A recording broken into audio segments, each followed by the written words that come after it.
So we looked at the offense in the video whose title I don't remember. But today we're looking at the defense, where we're deep and where we're not.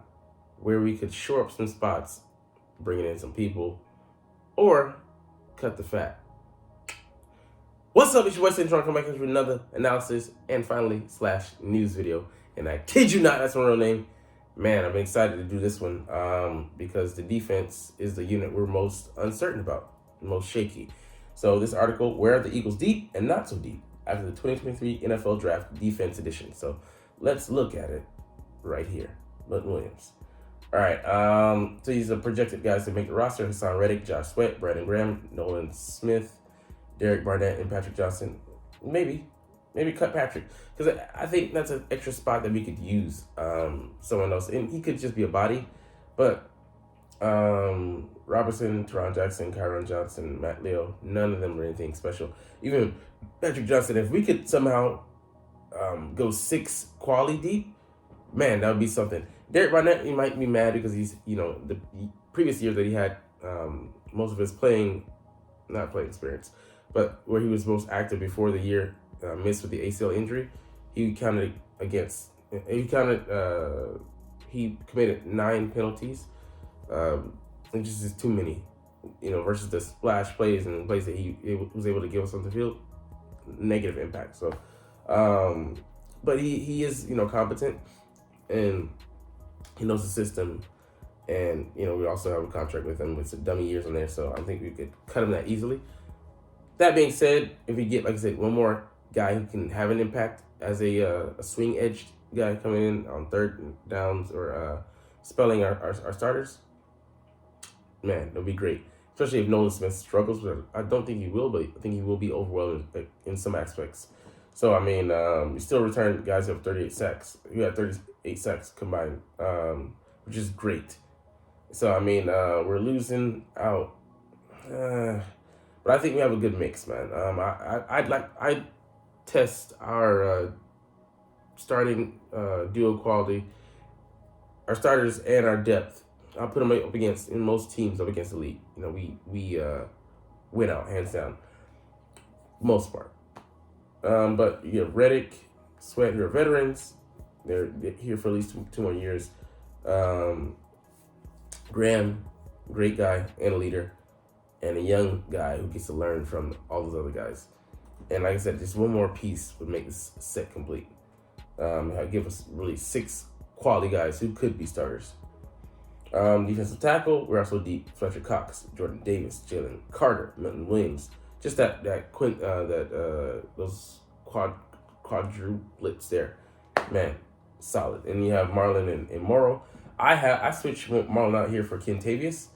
I don't think that he gives us enough. Even though Kentavious, they're different. Marlon is used as our Jordan Davis backup, which I don't really see. So I'm like, he's kind of irreplaceable at this point. And Morrow, who I think maybe could be groomed for that role. So making Marlon an afterthought, but we don't know what we have in Morrow. And Marlon, kind of, we know what he is. He's not going to be a starter, but he's brings quality depth, and he can give you starter level snaps to some degree, and at a modicum. But man, these guys are great. They get after it. Even though Fletcher, he isn't the same. He hasn't been the same. Jordan Davis, man, he's gonna take a jump this year. I'm certain of it. Jalen Carter, arguably the best player in the draft, has the requisite talent. Is he good in the headspace? Milton Williams is sitting talent last year, had 4 sacks, but wasn't seen as a starter or seen as good enough to hold it, to be given that much leeway. I mean, why gamble? So but he could give a starter level snaps. And then these guys, Hassan Reddick, all world guy. Josh Sweat, very good. Brandon Graham, still pretty good at the age. Smith is a wild card. He's gonna play maybe a jack of all trades Joker role, and being everywhere and in anywhere. But yeah, these guys, man, they give us great versatility. I think I'm looking at 21, 22, 23, 23, 24. all young guys, man. Like and not none of them are on the second contract. So premium of talent with you and a cheap price tag, man. We should be rolling. Yeah. Oh, you gotta feel good, about yeah, about the depth and the youth that we have in the interior, man. I think that is our deepest position, and we're deep at both positions. Off ball linebacker is where we're razor thin. Nicobe Dean, Nicholas Morrow, Christian Ellis, Sean Bradley, starter but with potential. Good guy, but he isn't only gonna get better at a modicum. Christian Ellis, he could give you good backup depth. We get to see though because we have no idea. And Sean Bradley, special teamer, so that's a special. Davion Taylor probably ain't cut. Ben Van Summer, I don't know if he could survive the practice squad, but I'd love to see him as the other linebacker over Davion Taylor. Because at this point, special teamer, he's irreplaceable. And this guy's actually faster. Might be bigger. So, I mean, that would be great to have. Yeah, we're not, I don't even know if we're solid.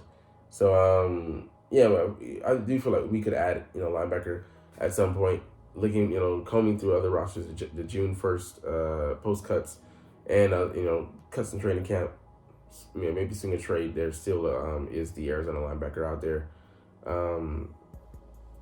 Isaiah Simmons, speedy, rangy guy. Runs a 4.3, at 6'4" and 230. Patrick Queen, but the Ravens said they're like, oh, we don't want to move him. Come on now. Yeah. So, I mean, there's some options out there. I'd love to see us sign Miles Jack just for depth purposes, at the very least. Because he can give a starter quality depth. Yeah, as a former starter in the league. Cornerback, we're deep here, man. Darius Slay, Pro Bowl last year. James Bradbury, second team All-Pro. Avonte Maddox, when he's right, man, he's on. He's good. Zach McPherson, don't know, a great unknown. Keely Ringo, the future. Other Josh Jobe, yeah, I mean, nothing special. Would be great to see what he is though. Josiah Scott, liability. Greedy Williams, I think he makes the roster. 1, 2, 3, 4, 5, and 6. I think that could be the order. Eli Ricks, just tough, man. These two free agents, they have the measurables, but hey. Practice squad guy, and never heard of him, so practice squad guy. How we compare to the rest of the league? Yeah, you have 5 guys who are highly talented. But a bunch of roster worthy guys. Yeah, a corner for linebacker trade. Definitely wouldn't surprise me. We'll see what we do, but we're gonna get rid of some of the extras. Maybe by way of trade, that'll be smart by Howie. Safety, Reed Blankenship. Talented guy last year who spelled CJ Gardner in a pinch when he was out for 6 weeks or six weeks, 5 games. Had some talent. Undrafted free agent from Middle Tennessee State, man, that just was a Blue Raider. He rated Aaron Rodgers for his first and only pick last year. Man, it was a great pick though.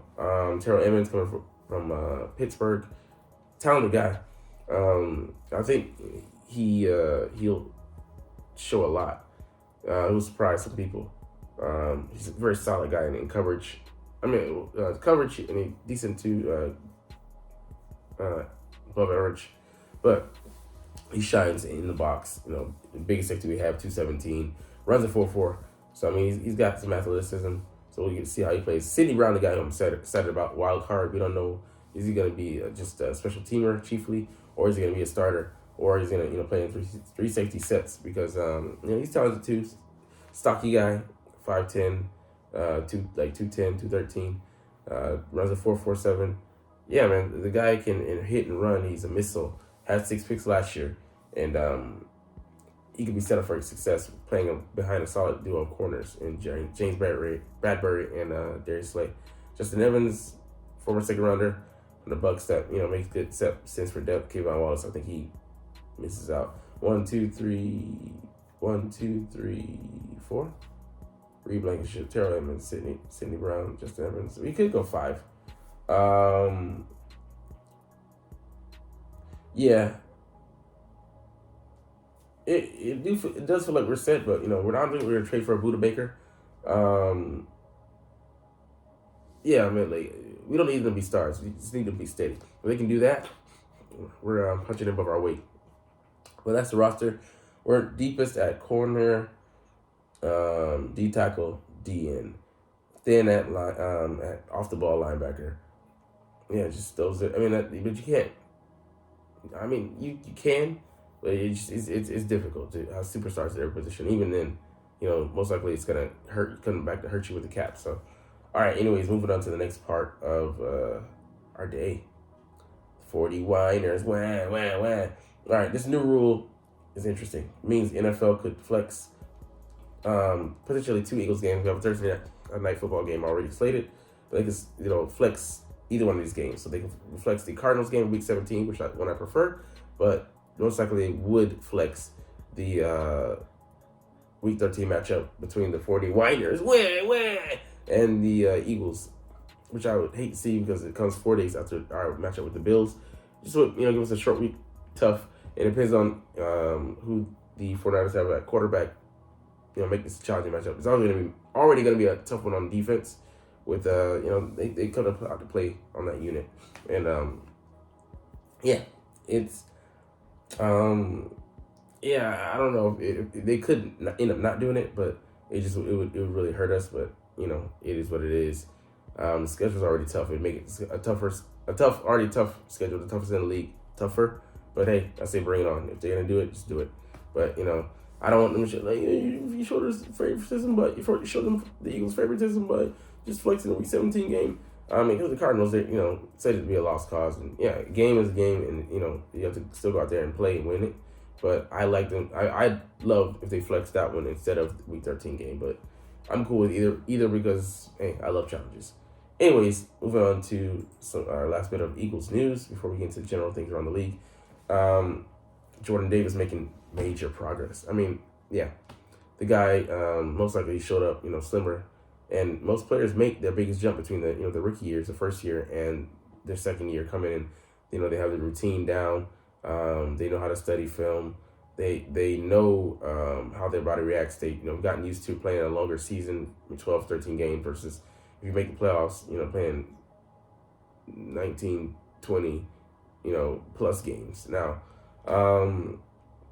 it's not the same playing in the amateur college ranks to playing in the NFL. It's professional league for a freaking reason. These guys are beasts. Even the guys who are practice squad guys were all stars in high school could have been pretty good to solid to superstars at uni. So but yeah, he showed up. He probably knows way more playbook. He's a veteran now, even though he's in the second year. He's got to see his veterans in. His gap between what he knew last year and what he knows now definitively is immense. So he's able to most likely play faster, move faster, react faster, do less thinking, which allows him to scarily be more in the right place at the right time. And man, I look forward to seeing how he's able to upgrade our run defense more this year. So we'll see, man. Training camp is gonna be interesting. All right, let's get into around the league and see what's going on. Khalil Mack says the playoff loss is like a nightmare. Yeah, you guys let Trevor Lawrence come back and shred you. Damn, I don't want to be a part. I wouldn't want to be a part of that. DeAndre Hopkins looking for a stable quarterback. Man, he embarrassed your boy Dak Prescott. They asked him the top 5 quarterbacks he wants to play with. It was Herbert, Jalen Hurts at number 2, Lamar Jackson at number 4, number 5. He was like, who do you want to play with? They were like, Dak Prescott. He's like, no. Man, damn. I was like, damn. It sucks for you. Patrick Mahomes, but Justin Herbert, you don't want to play with no goddamn Dak, man. I mean, who does? The Eagles are the destination team right now to put, people want to, jump ship to come and play with us. Like, Philly 500 said it was in the 90s. It was the Cowboys. Nobody would have eschewed the Cowboys to come play for us, but this Midnight Green. But now everybody wants to be a part. And it meant, think about how he could affect our team play coming out of the slot. Also, having the ability to flex on the outside and then put AJ or Devonta or both of them in the slot, and that versatility. He's 31, but man has magnets for hands, and he's so consistent. Produced so many years on the end with nobody's there in Houston throwing to him. So think about the possibilities with us and it's the offense. Even though he will be costly, but hey, a man can dream, right? All right. Anyways, the NFL approves the emergency third quarterback proposal. Covered that yesterday, and it would you would really have to have those first two guys out, but like Philly 500 said, if you're on your third, well, in the article they said, but if you're on your third quarterback, things are already bad. Things are already dicey, unless it's like for us, Nick Foles, you kind of would be an unknown, man. You could come out there and maybe potentially change the game, but you're already shooting bad. It increases your odds, ever so slightly, but don't get it twisted. This is not a game changer. You're down bad because, you failed to protect the quarterback, or, just a freak injury. And, the 49ers case, it was the former instead of the latter. And that was on Kyle Shanahan. But anyways, we're going to get up out of here. That's it for our video today. A shorter video, but kind of surprised. But anyways, you're not even watching, though. It's all good, though, as always. It's fly, Eagles, fly, and let's motherfucking go! Like, comment, share, subscribe. Thanks for watching.